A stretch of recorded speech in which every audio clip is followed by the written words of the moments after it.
আসসালামু আলাইকুম প্রিয় দর্শক রুয়াবজা ইফতার আয়োজনে আপনাদের সবাইকে স্বাগত জানাই প্রিয় দর্শক সারা দিন রোজা রেখে আমরা ব্যস্ত হয়ে যাই বিকেলে যে কি ধরনের আমরা ইফতার বানাবো তার সাথে সাথে আপনারা চিন্তা করি যে আমরা শরবত কি দিয়ে বানাবো বিভিন্ন রকমের টেস্ট আনার চেষ্টা করি সেই চিন্তা দূর করার জন্য আমরা হাজির হয়েছি রুয়াবজা নিয়ে রুয়াবজা দিয়ে আজকেও আপনাদের জন্য রয়েছে সুন্দর একটি রেসিপি তার আগে আমরা দেখে নেই টমি মিয়ার কাছে যে আজকে আপনাদের জন্য কি রেসিপি রয়েছে টমি ভাই রেসিপিটা হলো রুয়াবজা কলাডা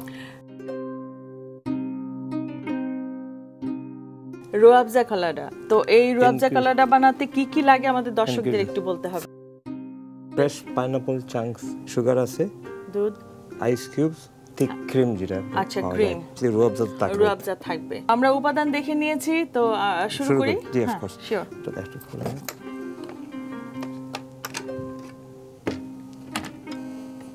ক্রিমটা পুরোটা দিয়ে দিই সেটা মানে যে পরিমাণ মতো আর কি বরফ তো অবশ্যই দিতে হবে রোজা রেখে ইফতারে ঠান্ডা না খেলে তো মন ঠান্ডা হয় না জি জি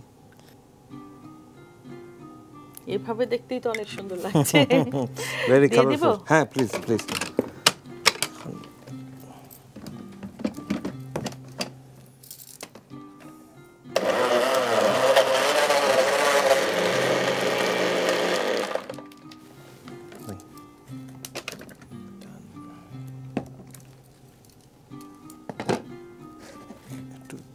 রুয়াবজা দিয়ে দেই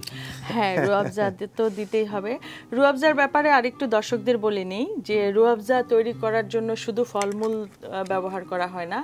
এর মধ্যে আছে ঔষধি গাছ এবং শাক বা শাকসবজি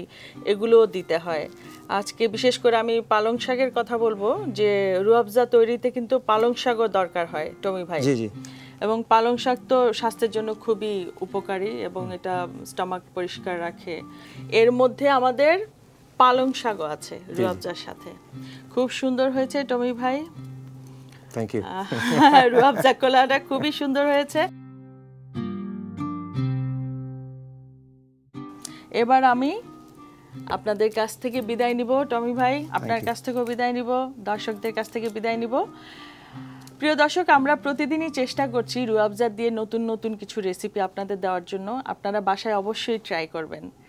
আর আপনারা ভালো থাকুন আগামীকাল আবারও দেখা হবে আল্লাহ হাফেজ